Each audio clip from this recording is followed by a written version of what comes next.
I caught her measuring my barn with a laser tape and muttering to herself like she owned the place. "Excuse me," I called out, stepping out from behind the tractor. "Can I ask why you're on my property?" She turned, startled, then tried to mask it with that all-too-familiar smugness. Short haircut, oversized sunglasses, clipboard tucked under her arm. Classic Karen. This one's name? Kathy Overton, president of the Oakridge HOA, self-appointed queen of the cul-de-sac. And apparently now a land surveyor. "Oh, Keith," she said with a condescending chuckle. "We're just doing preliminary assessments for the new HOA guest parking lot." "In my barn?" I asked, deadpan. She looked at the old red structure behind me like it was a pile of scrap metal, not the solid, 60-year-old barn I'd spent the last 2 summers restoring. "Well, yes. It's underutilized, don't you think? And technically," she flipped a few pages on her clipboard, "it's within the HOA boundaries." "No, it's not," I said immediately. "My barn sits on private property. Wasn't included in the original plats when this subdivision was built." "You know that." She waved a hand like I'd just told her the earth was round. "Boundaries can be redrawn. We took a vote. Majority ruled. I took a step closer. You took a vote. Without me. About my property." Kathy smiled like she was being incredibly patient. "Keith, let's not be dramatic. It's just a barn. The community needs overflow parking. If you won't donate the space, we'll have to consider other options." "Such as?" "Well, acquisition." That was when I realized she wasn't bluffing. She genuinely thought she could take it. I didn't say another word. I just turned and walked back into my house, heart pounding, mind racing. 2 days later, I caught a crew of guys with sledgehammers standing outside the barn. They weren't from any local contractor I knew. One of them asked me, "You Keith Tanners? We're here to start demo." I laughed right in his face. "You're not touching a single nail." I had them off the property within minutes. Kathy was standing across the street watching the whole thing, arms crossed like a school principal. "You're making this harder than it needs to be," she shouted. "We're within our rights." That night, I pulled every document I had: deed, survey maps, even the original land grant my grandfather had signed. Then I did what I should have done the second she opened her mouth about acquisition. I sent her a cease-and-desist certified mail with my lawyer's letterhead on it. 2 days after that, I hired private security. A retired Marine named Darnell now sat in a folding chair outside my barn every day, sipping cold brew and keeping watch. I offered him a chair. He brought his own. Said it had lumbar support. The next time Kathy came by, she tried to walk right up the driveway. Darnell held up one hand. "Private property, ma'am. I'm the HOA president," she snapped, waving her badge like it meant something. "And I'm the guy who'll call the cops if you take one more step," he said. She stood there, stunned. Then she turned and stormed off, muttering about legal overreach and calling the county. But I knew it wasn't over. Kathy wasn't done. Not by a long shot. By the end of the week, I noticed a new sign staked into the HOA's community board near the entrance to Oakridge: special meeting rezoning proposal, mandatory attendance. No details, just bold red letters and Kathy's name printed underneath like a signature of doom. The following Wednesday, I showed up to the community clubhouse 10 minutes early. The room was already half full, folding chairs arranged in crooked rows, neighbors murmuring to each other over styrofoam coffee cups. A few glanced at me and quickly looked away. Word had gotten around. Kathy entered last, holding a thick binder and flanked by 2 new faces in matching navy blazers. She didn't look at me as she made her way to the front, but her voice filled the room as soon as she reached the podium. "Let's begin," she said without preamble. "Tonight's meeting concerns Parcel 23B, an underutilized structure located on the edge of subdivision grounds. We have an opportunity to convert this space into something beneficial for the entire community, namely a guest parking lot and storage annex." I stood up. "Point of order, that parcel isn't subject to HOA jurisdiction. The barn is on private land." Kathy didn't bother looking at me. One of the blazer guys stepped forward instead. "We've retained a land use consultant," he said. Under revised zoning maps submitted last year, the parcel in question falls within the perimeter of the Oakridge overlay. Submitted by who? I asked. By the HOA board, Kathy cut in, finally turning to me. We filed it as part of the beautification initiative. The city accepted it during the winter session. I narrowed my eyes. I never received notice. Not one letter.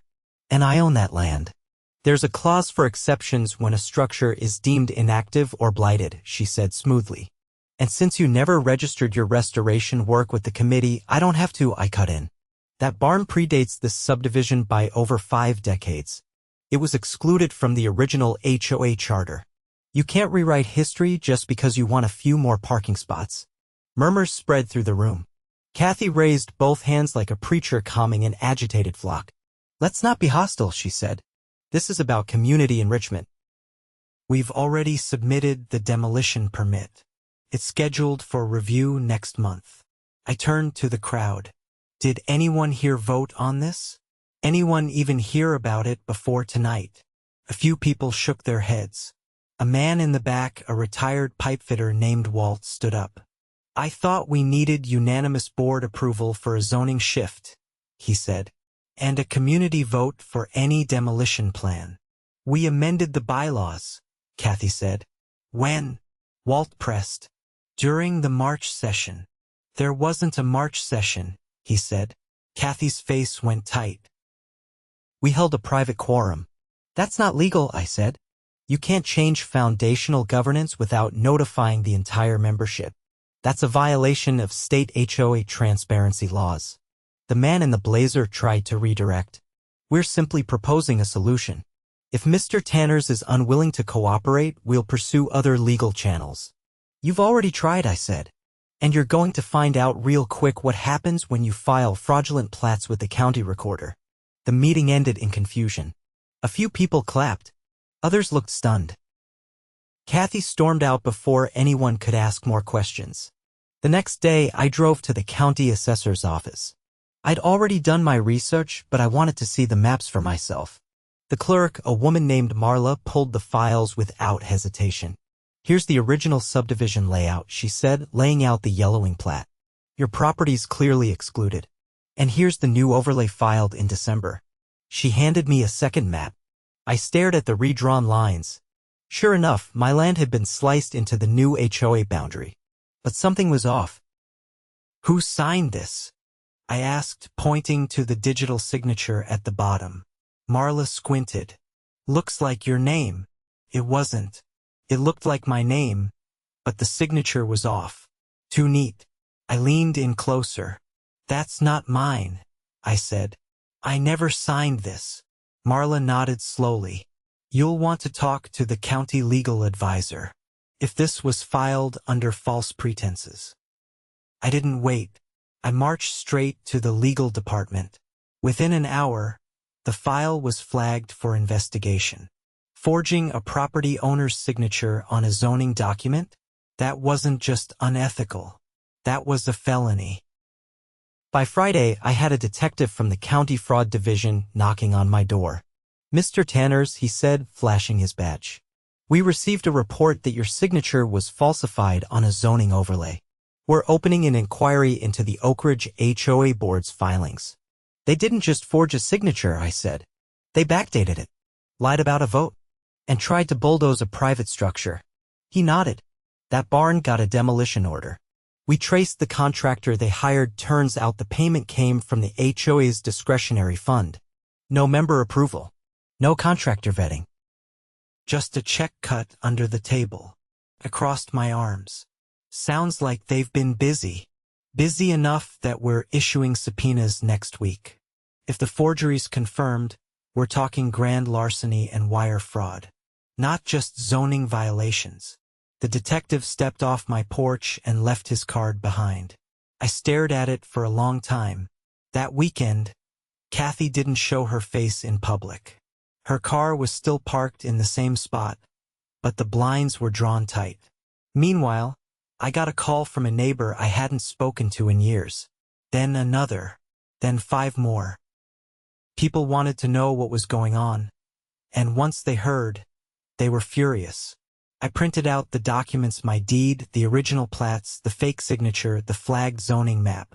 I made 20 copies and left them on every doorstep in Oakridge. No commentary, just the facts. By Sunday, a group of neighbors had gathered outside the clubhouse with a petition to suspend the HOA board pending investigation. Someone brought donuts. Someone else brought a folding table. It looked like a garage sale, but the fury was real. Walt stood at the front with the petition. "We don't know how deep this rabbit hole goes," he said, "but we know our names were never on those votes. If they can forge his signature, what else have they done?" A woman named Dana, single mom, 2 kids, added, "They fined me last month for unauthorized landscaping, and my front yard's the same as it's been for 5 years. I want to know who else they've targeted." People started sharing stories. Arbitrary fines. Denied improvement permits. Mysterious fee hikes. The barn was just the tip of something rotten. By Monday morning, Kathy's attorney filed a motion to delay the investigation, citing administrative confusion. But the damage was done. The county issued a freeze on all HOA discretionary spending. The demolition order was rescinded. And Kathy? She was summoned for a deposition the following week. The detective called me again that afternoon. "We got the handwriting analysis back. Definitely not your signature. The forgery's confirmed." I hung up and looked out at the barn. Darnell was still there, reading a paperback. He looked up and gave me a nod. "Still quiet?" I asked. He shrugged. "She ain't got the guts to come back." I grinned. "No, but I bet she's sweating bullets." Inside, I sat down at my kitchen table and opened my laptop. I wasn't done. Not yet. I had a plan. One that would make sure this never happened again. Not to me. Not to anyone in Oakridge. Tuesday morning arrived with a knock on my front door. I opened it to find a man in a charcoal gray suit holding a leather briefcase. He introduced himself as Assistant County Prosecutor Julian Marks. "I want to go over a few things," he said, stepping inside with a quiet authority. "Particularly the forged zoning documents and the timeline of events." We sat at the kitchen table. I laid out the originals again, survey maps, the deed, and the zoning map with the forged signature. Julian studied them in silence, flipping slowly through each page. His attention to detail was surgical. "We've already confirmed the forgery," I told him. "Handwriting expert signed off last week." "I know," Julian replied, tapping the signature with a pen. "But now we're looking at something more deliberate." The original zoning overlay submitted by the HOA last year? It included not just your parcel but 2 other properties outside their jurisdiction. All 3 had signatures that look, let's say, suspiciously consistent. I blinked. "You're saying this wasn't just about me?" "They were expanding their leverage," he said, "and doing it off the books. That's not incompetence. That's calculated fraud." I leaned back in my chair. "So what happens next?" Julian closed the folder and gave me a look that didn't waver. "We're elevating the case. It's moving from a zoning dispute to a criminal investigation. I'll need you to testify when it goes before the grand jury." He stood, gave me his card, and left without another word. An hour later, Darnell called from the driveway. "Heads up," he said. "Someone's down the street taking pictures of the barn." Not from the HOA, some guy in a windbreaker with a badge on his belt. I walked outside and spotted the man crouching near the curb, snapping shots with a camera that had a county property tag on it. He looked up and nodded. "Inspector Harmon," he said. "County Planning and Zoning. Just documenting the structure in question." I crossed my arms. "You're late to the party." "I got pulled in yesterday," he said. "This thing's turning into a full audit. Every permit the HOA's filed in the last 5 years is under review." That afternoon, trucks arrived at the clubhouse. Plain white vans with government plates. A team of auditors unloaded banker boxes and stacked them inside on folding tables. I passed by on my way to the gas station and caught a glimpse through the open door. Stacks of folders, receipts, and checkbooks, some of them going back a decade. By evening, word was spreading again. Neighbors were walking in small groups, talking in hushed tones. No one had seen Kathy all day. Her house sat dark, blinds drawn tightly like before, but now her mailbox was stuffed to the brim with certified letters and official envelopes. Then came the twist. Walt called me around 7. "Keith," he said, his voice low, "you might want to hear this. My nephew works for the city's planning office. He says the HOA applied for a commercial variance on your land 4 months ago." I frowned. "What kind of variance? Retail?" "They weren't just planning a parking lot. They were planning a rental storage unit complex. Month-to-month leases." I froze. "That's not just a zoning grab. That's a business." "Exactly. And they would have pocketed the profits. None of that would have gone back into the community." I hung up and stared out at the barn. It stood solid against the darkening sky, the same barn my grandfather had raised cattle in. The same one I'd repaired with my own hands. They hadn't just tried to bulldoze a building. They'd tried to turn my family's land into a cash machine. The next morning, subpoenas hit like hail on a tin roof. County deputies served them door to door to every HOA board member. Kathy's was delivered personally. She answered the door in a robe, hair frizzed, eyes wide. No sunglasses. No clipboard. Just a woman unraveling. Later that day, I received a letter from the county prosecutor's office. It confirmed that a grand jury hearing had been scheduled for the following week. I was listed as a primary witness. That night, the neighborhood lit up again, this time with porch lights and whispered conversations. Dana stopped by my driveway as I was locking the barn. "I found something," she said, holding up her phone. "Remember that fine I got for landscaping?" I nodded. It was issued by the board treasurer, but I checked the timestamp on the notice. It was filed on a Sunday. The HOA office isn't even open then. I raised an eyebrow. "So someone backdated it. Or fabricated the whole thing," she said. "And I'm not the only one. I talked to 5 others today. All of us got notices on weekends or holidays. All with identical wording." I took a deep breath. Looks like their fake zoning map was only the beginning. Over the next few days, more residents came forward. A handyman named Carlos said the HOA refused to pay him for 2 weeks' labor on a sidewalk repair job because they lost the invoice. A retired teacher named Linda showed me a letter she got 2 years ago demanding she remove a non-conforming birdbath. It was a gift from her late husband. "I didn't fight it back then," she said quietly. "I thought I'd done something wrong." She hadn't. None of them had. The grand jury hearing arrived on a warm Thursday morning. I wore a pressed shirt and brought every document I'd collected. The courthouse was quiet when I entered, but the tension in the conference room was thick enough to chew. Julian greeted me with a nod. He didn't say much, just handed me a printed timeline of events and motioned toward the witness table. Inside, the questions came fast. "Can you confirm this is your signature?" "No." "It's a forgery." "Did you authorize any zoning variances on your land?" "Never." "Were you given notice of any board votes involving your property?" "No, sir." They asked about the demolition crew, the cease-and-desist, the security, the forged documents. I answered every question clearly and calmly. The jury took notes. One woman looked particularly furious when I described the fake contractor crew showing up with sledgehammers. When it was over, Julian shook my hand. "You did the right thing," he said.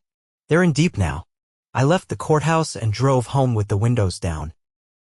The sun was shining, the barn stood untouched, and for the first time in weeks, the air felt clean. The fallout came fast. Kathy resigned that weekend. No speech. No announcement. Just a for sale sign in her yard and a moving truck that pulled up early Sunday morning. The other board members followed, one by one. Some stepped down quietly. Others tried to deny involvement, but the audit trail was too strong. The county found over 30 unauthorized fines, 4 forged permit applications, and nearly $80,000 in misused funds. A temporary oversight committee was formed by the residents. Walt was elected chair. Dana volunteered for communications. I was asked to serve on the legal review panel, and while I wasn't thrilled about it, I agreed just long enough to help clean up the mess. The barn stayed right where it belonged. I installed an iron gate at the end of the driveway and mounted a small plaque on the side of the barn, "Private property established 1959, protected by law and grit." One afternoon, Darnell packed up his chair and gave me a firm handshake. "Looks like you don't need me anymore," he said. "You sure?" I asked. He grinned. You've got backup now. Whole neighborhoods watching. And he was right. Neighbors who'd barely waved before now stopped to chat. People planted flowers again. Kids rode bikes without their parents getting nasty letters. And the new committee made transparency their first priority, every meeting public, every vote recorded. The Oakridge HOA didn't disappear, but it changed. Permanently. No more power grabs. No more backroom deals. Just a group of residents looking out for each other. And that old barn? It became a symbol. Not just of what we'd saved, but of what we refused to let be stolen. The sharp grind of metal woke me up just after 4 in the morning, 2 weeks after the grand jury testimony.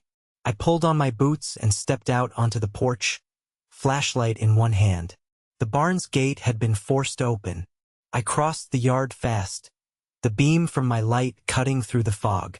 A silhouette moved inside, tall, fast, and careless. Glass shattered. A crunch of boots over debris.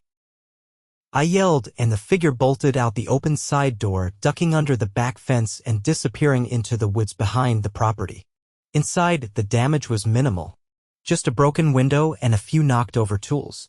But on the floor, in the exact spot where my grandfather once kept his ledger drawers, someone had pried up the floorboards. They hadn't gotten far, only exposed the dirt beneath, but it was clear they'd been looking for something. I called the sheriff's department. This was no longer a zoning dispute. Someone had broken into my property, and they'd done it with intent. Deputy Castellan arrived just before dawn. He crouched by the torn-up boards, inspecting the pry marks and the boot prints leading to the fence. "Looks like a crowbar," he said. "They weren't after your tools. They were looking for documents," I said. "Or something they thought I was hiding." He stood up. "You get any threats since the hearing?" "No," I said. "But I think whoever did this is connected to the board." By mid-morning, crime scene tape cordoned off the barn. Neighbors drove by slow, their faces pale behind their windshields. Walt came over before lunch, jaw tight. "Someone's desperate," he said. "They must think there's more dirt buried around here." "I think they're right," I told him. I hadn't talked about it before, but after the forged zoning map surfaced, I started digging figuratively and literally. In the back of the barn, beneath a false wall panel, I found a locked tin box my grandfather had hidden decades ago. Inside were photocopies of a land lease agreement between the original HOA developers and a company that no longer existed, an insurance shell that had quietly dissolved in the early 80s. The agreement proved that the HOA had been granted temporary maintenance access across my grandfather's parcel for a construction easement, an agreement that expired 40 years ago and had never been renewed. It wasn't just that they'd overstepped their bounds, they'd built part of the community fence off easement land and had no current legal right to maintain it. I hadn't turned it over yet. I wanted to be sure. But now, with the break-in, it was clear someone else knew about it. I delivered the documents to Julian Marks that afternoon. He flipped through the pages with a steady hand, not a hint of surprise on his face. "They thought this was buried," he said. "And if they were willing to break into your barn to find it, then someone higher up is involved." He passed the documents to another man standing in the corner, a federal investigator from the Office of Inspector General. I hadn't expected that. "We've had our eye on Oakridge for 6 months," the agent said. "We suspected embezzlement, but we didn't think it went back this far." Julian leaned forward. "The old HOA president, the one before Kathy died under unusual circumstances. Heart attack on a hiking trail. No autopsy. His name was on the last known version of that lease agreement. If he knew about the land expiration and someone silenced him." I blinked. "You think this is more than fraud?" "We don't know yet," the agent replied. "But we're opening a federal inquiry. And we'd like you to give a second deposition, this time under protective oversight." That night, I installed a new motion-activated floodlight system around the barn. Walt and Dana came over with a thermal security camera and mounted it under the eaves.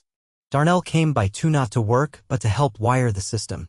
He didn't say much, but when he left, he handed me a laminated card with a phone number written in Sharpie on the back. Use it if anything smells wrong, he said. The next morning, the news broke. Kathy had been arrested on charges of fraud, conspiracy to falsify public records, and obstruction of justice. But the real shock came when investigators discovered a second set of books hidden in the HOA's storage room ledger pages that tracked thousands in unreported payments to a private contracting firm registered under a fake name. That contracting firm, it turned out, was a shell company, and the signature on its founding document belonged to Kathy's cousin, an ex-paralegal who'd been disbarred after a forgery scandal 5 years earlier. The pieces snapped into place like dominoes. The fake fines, the forged zoning, the backdated permits.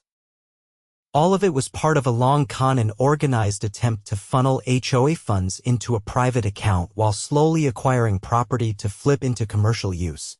The barn had been their final target, the last holdout. Warrants went out, bank accounts frozen. The HOA's remaining board members were placed under investigation. One of them, a man named Greg Langford, cut a deal in exchange for full cooperation. He turned over emails, meeting recordings, and a private memo Kathy had written outlining Phase 2 of their plan: to convert 3 more properties into short-term rental lots under the guise of community development. The neighborhood was stunned. People walked the streets like they'd just woken from a bad dream. Some felt betrayed, others embarrassed.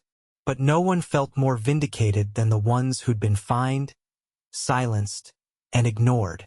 The county dissolved the Oakridge HOA 3 weeks later.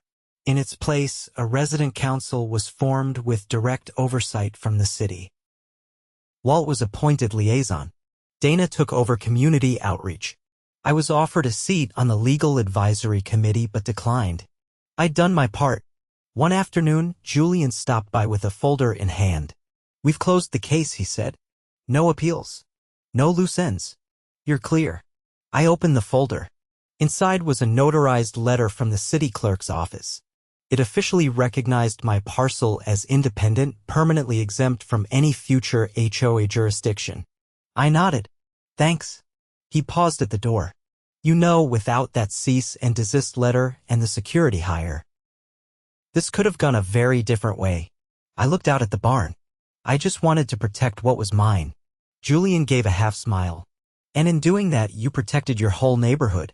After he left, I walked back to the barn. The new iron gate gleamed in the sun. The security lights blinked green. Inside, everything was in place: tools hung, floorboards repaired, windows reinforced with polycarbonate glass. But I wasn't done. In the weeks that followed, I turned the barn into something new. Not a parking lot. Not a storage annex. A community workshop. Walt helped pour a new concrete slab. Dana donated a chalkboard and benches. Carlos, the handyman, offered to teach basic repair classes on weekends. We hung a sign above the door: Oakridge Hall, built by hands, kept by heart. And people came, not just to tinker or build, but to talk, to share stories, to laugh again without fear of fines or letters or threats. One evening, as the sunset turned the sky orange behind the rafters, Dana leaned against the doorframe beside me. "You ever think we'd end up here?" she asked. I shook my head. "Not once." She looked out at the kids playing tag in the lot beside us. "Feels like we got our place back." "Not just our place," I said. "Our dignity." We stood there in silence for a while, the sound of hammers and laughter echoing behind us. The barn was no longer just a building. It was a line in the sand, and we had drawn it. Together.